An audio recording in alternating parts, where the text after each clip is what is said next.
Olá, bom dia! Você está de olho nas campanhas políticas? Já decidiu em quem vai votar nas eleições municipais em outubro? Neste mês de setembro, você acompanha aqui no Poder e Negócios as propostas, os planos de governo dos candidatos à Prefeitura do Recife. Hoje vamos conversar com o candidato Gilson Machado, do PL. Candidato, bom dia. Bom dia, Meire. Muito obrigada por estar conosco. Obrigado, bem-vindo. Muito obrigado. Fique à vontade, vamos começar o nosso bate-papo. Bom, Gilson Machado já foi presidente da Embratur, a Agência Brasileira de Promoção Internacional do Turismo, já foi ministro do Turismo e Cultura, candidato ao Senado em 2022, mas não foi eleito, é empresário, veterinário, sanfoneiro e recifense. Candidato, o que motiva o senhor nessa disputa pela Prefeitura do Recife? Que o povo do Recife viva melhor.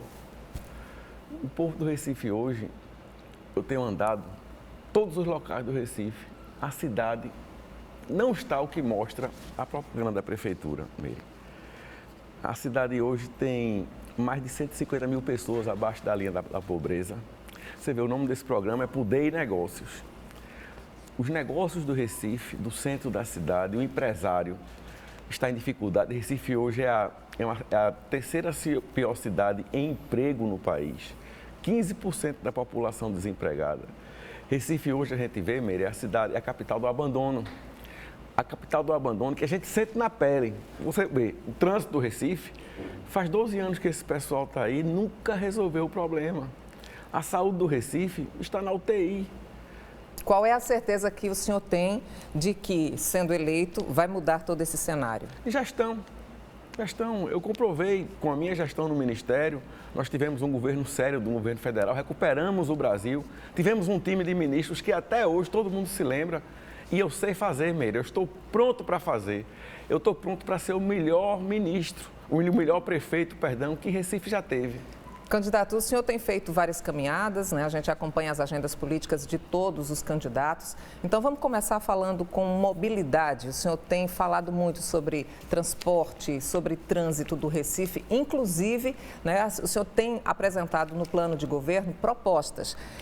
E a gente pode começar a citar algumas. Qual é a sua prioridade no quesito mobilidade? Mobilidade, nós precisamos primeiro fazer o que se fazia antes, sincronizar os sinais. Os sinais hoje do Recife estão todos desincronizados. Segundo, nós precisamos, no horário de pico, inverter as faixas, para que as faixa única tenham acesso a maior fluxo de veículos. Eu vou dizer uma coisa, Recife hoje é uma questão de saúde pública. As pessoas passam até 3 horas no trânsito, 2 horas, perdem o horário do emprego. Eu sinto isso porque minha esposa, a gente mora em Boa Viagem, e ela, para chegar, às vezes, no Hospital Agamenon Magalhães, que ela é médica também lá, são 2 horas por dia, 2 horas e meia para ir e para voltar. O seu plano de governo prevê a retirada de Canteiro Central de algumas avenidas importantes. Agamenon Magalhães, Domingos Ferreira, Antônio de Góes. O senhor quer priorizar o trânsito ou as áreas verdes? Veja bem, a questão é o seguinte. A área verde lá é muito pequena. Você pode compensar áreas verdes em outros locais, como está no nosso plano de governo também, o aumento das áreas verdes, usando os edifícios que já existem, usando também a tecnologia de hortas comunitárias. Então, hoje, a questão é de saúde pública. Você conseguindo tirar uma faixa daquela, você ganha mais uma faixa para o carro. Você aumenta o fluxo, que Recife só está em condições de receber 45 mil carros nas ruas do Recife, 50 mil carros. E hoje tem quase 500 mil veículos rodando na rua do Recife. Então tem muita coisa para ser feita na parte do trânsito. Você tem que acabar com a indústria da multa, você tem que acabar de perseguir os motociclistas, os mototaxistas. Nós vamos criar um local específico para que os Uberes, o Moto-Uber, o entregador de aplicativo, consiga ter uma dignidade com com a humanização desse local, nós vamos ter também uma dignidade para os taxistas. Os taxistas hoje estão no meio da rua. Lá em São Paulo, lá em Santa Catarina, tem um local específico com telefone, com WhatsApp. Então, tem muita coisa para ser feito. O transporte fluvial também é muito importante para a mobilidade do Recife. E você veja, você falou agora, tu falasse agora a respeito da Antônio de Góes, do Cantareira Central, Domingos Ferreira e a Agamenon Magalhães. Vamos lá. A Domingos Ferreira era mão dupla. Não precisava de Cantareira Central agora, que ela é mão única. Você vai ganhar uma faixa. Tem que pensar, pegar bigu no óbvio, pensar fora da caixa. Você vê também Antônio de Góes do mesmo jeito. E a Agamenon Magalhães, ela não é uma via expressa. Não precisa do acesso local, feito você tem na BR-232, em Gravatá, você passa a ter um acesso local, porque ali é uma via expressa, é uma via de grande velocidade. A Agamenon Magalhães não, com isso você diminui a quantidade de sinais, você fluidifica o trânsito e você pega o bigu no óbvio. Então, o senhor falou aí que pretende ampliar a faixa azul para outros tipos de veículos, por exemplo, o mototáxi. E como o senhor pretende regularizar o mototáxi? Motorista de aplicativo com a nossa equipe. Cadastrar todos eles, entrevistar todos eles, fazer o levantamento e vamos ver. Não é assim também de uma hora para outra, que não é passe de mágica que se resolve. O senhor também falou aí no seu plano de governo que pretende priorizar a navegabilidade do rio. Qual é o estudo que aponta isso, que é possível e que é possível, uma alternativa viável? Uma alternativa viável, como é em vários países, como é, por exemplo, na Holanda, que eu tive lá agora há pouco tempo, na própria Suíça, e a gente tem condições de ter isso aqui em Recife, dando mais uma alternativa, e isso daí seria também mais uma fonte de receita para o município, porque seria licitado com empresas privadas para que tivesse essa navegabilidade. O senhor também... Tu sabia, Meire, tem muito dinheiro de fora para esse tipo de coisa. Por exemplo, para a dragagem do Rio Capibaribe, para a navegabilidade, a gente não precisa contar com o dinheiro da prefeitura, não. Eu sei onde buscar o dinheiro, eu vou atrás.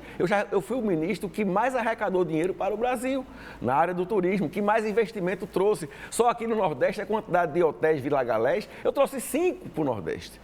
Eu trouxe 12 bilhões de investimento no turismo. Eu trouxe, por exemplo, a dragagem do Porto do Recife. Fui eu que fui buscar com o ministro Tarcísio, 46 milhões coloquei. Recife voltou a receber navio de cruzeiro de grande porte. O senhor tem uma grande experiência aí na questão do turismo, porque o senhor ocupou o ministério e trouxe várias propostas, o senhor está falando aí da sua experiência. Então, essa experiência nacional, o senhor quer trazer de que forma para o Recife?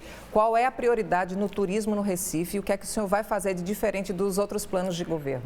Primeiro, a gente tem no turismo, a gente tem um equipamento turístico formidável, que é o Recife Antigo, o centro do Recife. Isso será a prioridade.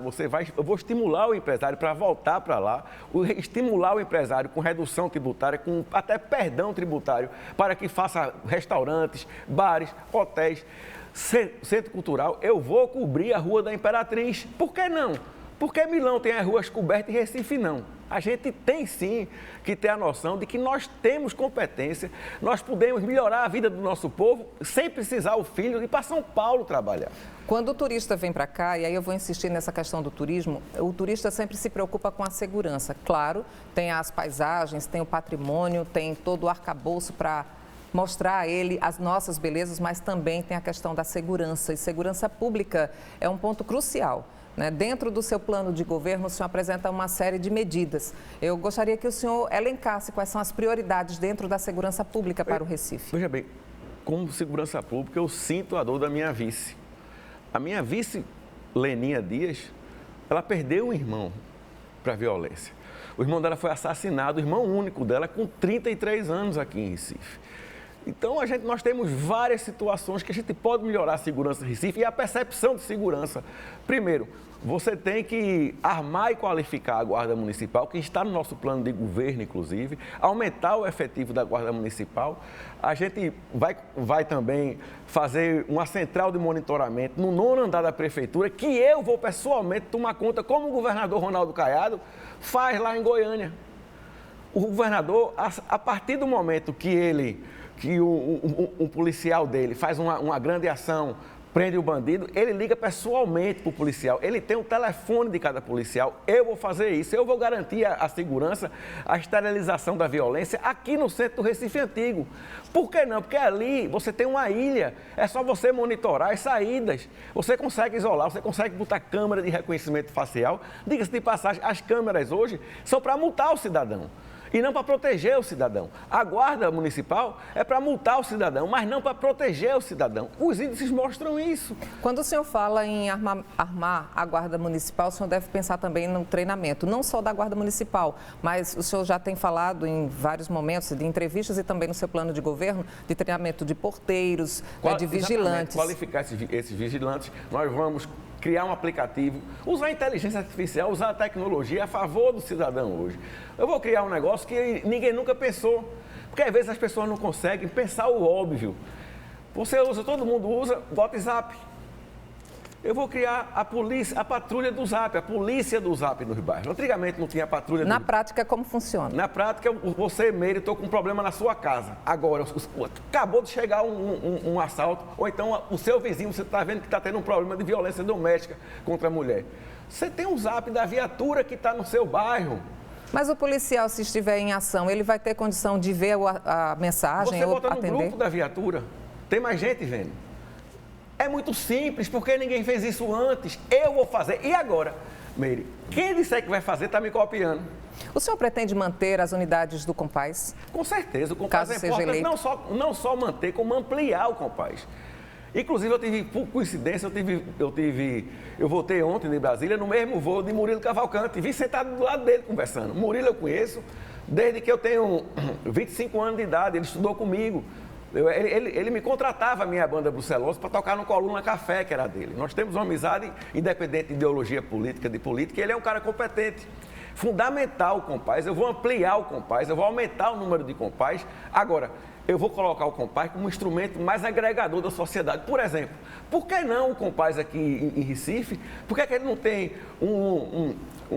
uma ala para crianças neurodivergentes, autistas? Isso é uma falha que tem no Compaz. Inclusive, eu conversei com o Murilo ontem e disse, Gilson, você tem razão. Diga-se de passagem, uma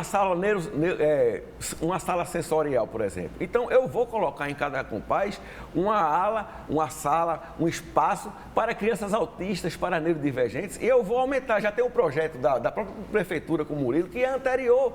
Esse projeto, Meire, foi desde da época do governo Jarbas. Quando, eu me esqueço o nome dele, que foi deputado, foi candidato a prefeito também, Raul Henri, quando o Raul Henri fez isso daí junto com o Murilo Cavalcante. E eu quero dizer o seguinte, eu não tenho problema nenhum com pessoas competentes que trabalham em outras secretarias, como eu não tive no Ministério. Tiveram pessoas no Ministério que eu não demiti pelo fato de ter ideologia diferente da minha, não. Eles eram competentes, trabalhavam dentro do que a gente esperava e eu mantive. Eu não tenho dúvida que Murilo é um grande nome na área de segurança pública, é um estudioso disso daí, e ele reconhece que o Compaz tem uma ala que realmente poderia ter um espaço para crianças autistas. E a gente utilizaria já em cada RPA, pelo menos teria um Compaz desse que hoje não tem. Nós temos 6 Compaz e de acordo com o que eu conversei com o Murilo, o ideal seria termos 16 Compaz aqui em Recife. Vamos falar um pouquinho de saúde pública, candidato, porque olhando o seu plano de governo, o senhor diz que pretende zerar as filas nas UPAs e fazendo parcerias com a iniciativa privada. Como é que na prática funcionaria essa proposta? Meire, Recife hoje, a saúde pública está na UTI. Eu vou dar um exemplo. Eu estive lá no Ibura. Conversei com Dona Adele, no 27 do Ibura. A UPA, que era para funcionar o posto de saúde de segunda a sexta, de acordo com o próprio plano do governo, do prefeito que aí está, o prefeito de Geraldo Júlio, o prefeito de Paulo Câmara, o prefeito de um plano de poder que está há 12 anos no poder. A UPA e o posto de saúde fecha de 6 horas da noite, só trabalha de segunda a sexta. Dona Adélia está sofrendo com isso, porque são mais de 6 mil pessoas que precisam, às vezes, disputar 20 fichas. Eu vou arrancar a porta do posto de saúde. O posto de saúde vai ser 24 horas, a UPA não vai ter porta. O senhor vai, caso seja eleito, contratar mais profissionais para ocupar esses espaços? Valorizar os profissionais de saúde, contratar mais profissionais de saúde, qualificar os médicos para atender crianças autistas, que nós não temos isso aqui hoje. Não tem ninguém cuidando do autismo hoje, das doenças mentais, das doenças psicossomáticas. Recife está abandonado e cada vez mais a depressão é uma realidade. Depois da pandemia, Meire, aumentou em torno de 40% a depressão no Brasil. Como seria essa parceria com a iniciativa privada, candidato? Até porque, em vários momentos, os hospitais particulares, eles também têm uma grande fila, né? Muitas pessoas chegam lá para serem atendidas e esperam horas. Eles vão ter capacidade para absorver essa demanda do SUS? Eu tenho conversado com vários profissionais de saúde, inclusive a minha esposa cuida disso, que ela é médica, ela é cardiologista de hospital público e de hospital privado também. Meire, eu resolvi o problema, do transporte da vacina no Brasil, com uma ideia fora da caixa. Eu cheguei para as companhias aéreas e pedi, por favor, a vacina vai chegar amanhã, vamos ajudar todo mundo na logística, façam um gesto para o Brasil, não cobre pela vacina, que quanto mais cedo a gente sair da pandemia, melhor. Nós fomos o primeiro país a recuperar a malha aérea, por causa de ações como essa de um sanfoneiro nordestino. Eu consegui transportar 2 bilhões de reais em frete, que ia custar para o Brasil mais de 600 milhões de doses, com a ideia minha de graça. Tu acha que eu não tenho condição de resolver isso aqui em Recife, na minha cidade, com o segundo maior polo médico do Brasil, que à noite fica ocioso? Mas a minha pergunta é o seguinte, à medida que o senhor procura os hospitais particulares, eles também têm as demandas para atender os clientes deles. Mas tem horário vago. Praticamente nos polos médicos, as consultas e os exames, de 6, 7 horas da noite, ele zera. É mais durante o dia o movimento. Se você for no hospital português, por exemplo, no centro de diagnóstico, de madrugada não tem ninguém trabalhando, de noite zera. Eu sei disso. E você, a prefeitura, fazendo uma ação emergencial, porque recebe 2 bilhões por ano de real para cuidar da saúde. Se fizer uma parceria com o privado, você consegue zerar em pouco tempo. Eu assumo, Gilson Machado, que eu vou zerar, Meire, em 16 semanas. Se eu não zerar, eu renuncio à prefeitura. O senhor também quer zerar a população de animais de rua ou animais abandonados com as UPinhas veterinárias? Eu tenho um projeto para fazer uma UPinha veterinária em cada RPA. E cuidar dos animais de rua, porque é uma questão de zoonose. Transmite doenças para as pessoas e para os outros animais. E aqui no Brasil tem mais de 36 milhões de cachorros, 25 milhões de gatos. Nós temos em torno de 120 mil animais de rua no Recife. Então, em cada local, em cada centro de bairros, RPA que a gente diz, né? Nós vamos ter uma UPA veterinária. Isso também eu garanto que eu vou fazer, porque nunca Recife teve um prefeito veterinário que entenda e seja sensível aos animais, como eu fui com o presidente Bolsonaro, que ele ia vetar a lei sanção. A lei sanção não ia ser aprovada. Eu disse, presidente, o senhor não pode fazer isso com os animais. Ele anunciou que não ia vetar ao meu lado numa live dele e foi estipulada a lei sanção, que é a lei que estipula o direito aos animais e o combate à violência aos animais domésticos. Candidato, e quanto à geração de emprego e renda, como é esse centro de fomento para desenvolver, para criar vagas? Caso o senhor seja eleito, na prática, como é que isso vai funcionar? Olha, hoje Recife tem um dos piores índices de emprego do Brasil. Temos em torno de 15% de pessoas desempregadas. Primeiro, você tem que estimular o empresário. Aqui, poder de negócios.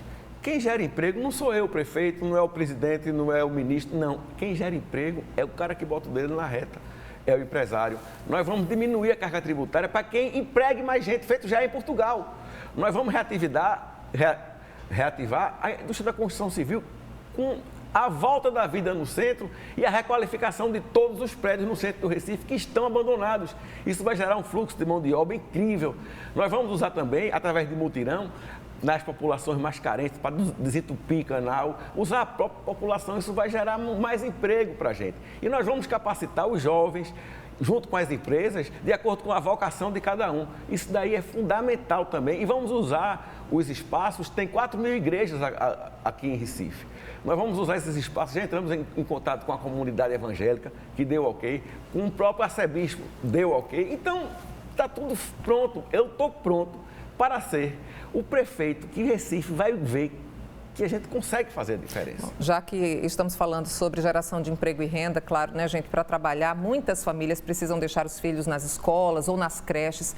Candidato, quantas o senhor já visitou no Recife para fazer aí o seu plano de governo e que estruturas o senhor encontrou e como deve melhorar ou ampliar esses locais? Eu acho que a creche ela tem que melhorar. Creches e escolas. Creches e escolas têm que melhorar. Eu acredito muito na escola cívica. Por quê? Por causa dos números. Escola, educação, é legado de pai para filho. Meire, você na escola cívico-militar, você tem uma média em torno de 30%. Eu não gosto nem de chamar de cívico-militar, eu gosto de chamar de cívico, que ensina hierarquia, respeita pai e mãe, respeita as leis, respeita o professor. Porque a educação tem que ser dada em casa. Escola ensina, é matemática, é português, é química, é biologia. E nós vamos também fazer justamente aulas extracurriculares. A gente fala tanto que seca a boca, né? Fique à vontade. Extracurriculares, como economia doméstica, usando os próprios espaços das igrejas e das escolas que à noite às vezes ficam ociosas, junto com a iniciativa privada. Aula de sustentabilidade e meio ambiente, que é fundamental hoje, você ter a consciência ambiental, porque o lixo é um dos maiores problemas que nós temos.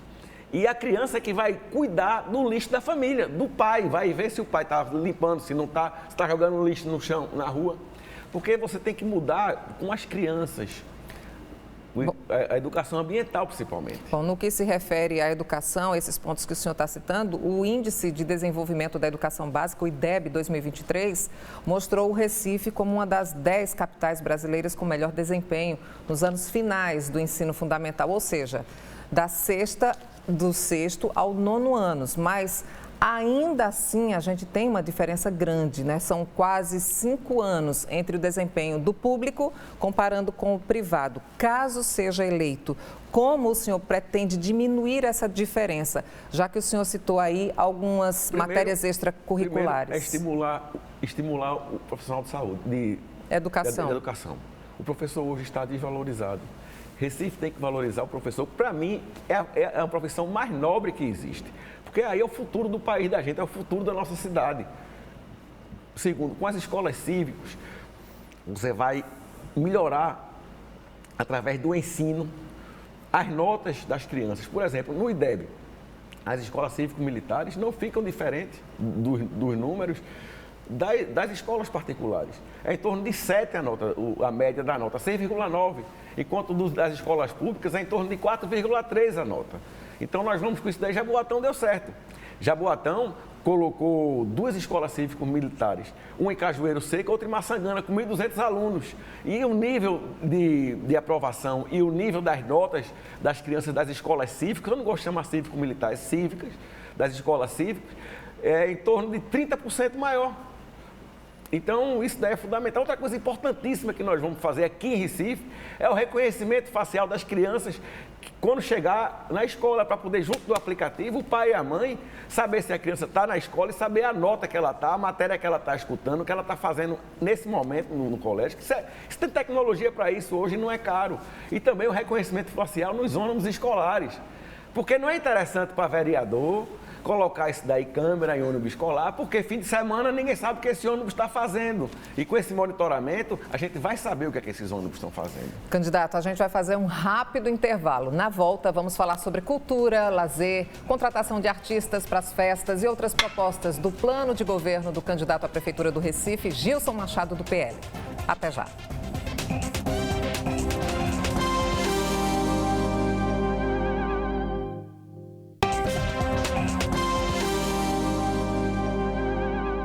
Estamos de volta com o Poder e Negócios, hoje recebendo o candidato à Prefeitura do Recife, Gilson Machado, do PL.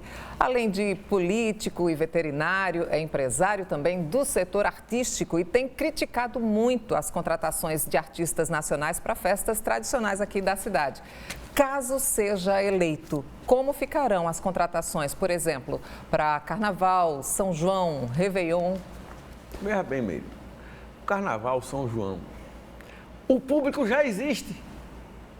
Você se lembra do São João antigamente, do Carnaval de Olinda, do Carnaval de Recife? Não tinha esses artistas milionários e o povo vinha de fora. Quer dizer, a prefeitura está pagando caro para trazer o pessoal de fora, para pongar o nosso público, que já está aqui. Eu vou dar prioridade ao artista da terra, porque eu sou artista da terra. Eu escuto os meus amigos, independente de ideologia, tem gente de todos os partidos que sofrem na pele a falta de reconhecimento do artista da terra no nível de cachê. Por que é que a Brucelosa é minha banda? Quando vai tocar em São Luís do Maranhão, tem um cachê aqui e ninguém paga. É muito simples. Você tem artistas consagrados, por exemplo, que devia ter um cachê muito maior, como o Conde da Sobrega, o Cezinha do acordeon, o próprio Santana. Mas o senhor pretende, caso seja eleito, excluir as grandes atrações? Veja bem, festival não é uma coisa. São João e Carnaval é outra. Festival você pode botar uma miscelânea de bandas. Mas, bicho, o cara sai do Japão para ver o Carnaval de Rua do Recife. Chega aqui, tem axé tocando. Chega aqui, tem um Pablo Vittar tocando. Nada contra Pablo Vittar tocando no nosso Carnaval, que o cara queria ver frevo. Então, nós vamos priorizar, nós vamos rever esses cachês milionários de artistas de fora e vamos aumentar o cachê do artista da terra e promover o artista da terra lá fora também. Candidato, a partir de agora o senhor tem 1 minuto para as suas considerações finais. Eu sinto na pele o que vocês sentem. Eu sinto na pele o pior trânsito das Américas. Eu sinto na pele a falta de segurança, a falta de oportunidade, a falta de emprego, o Recife do abandono. Eu sinto na pele a dor da mãe que perde um filho assassinado. Mas isso tem jeito, Meire. Eu vou resolver isso. Eu estou pronto para ser o melhor prefeito do Recife. Nós temos projetos executáveis e viáveis para isso. Então, eu não tenho dúvida que com um debate como esse, com a imprensa livre, com as redes sociais livres, nós vamos conseguir mostrar o nosso plano, mostrar o que nós vamos fazer e eu serei o melhor prefeito que Recife já teve. Candidato, a gente agradece demais a sua participação aqui no Poder e Negócios, viu? Bom dia, boa semana, viu? Muito obrigado. E o Poder e Negócios volta no próximo domingo às 10h30 da manhã. Até lá. Tchau, tchau.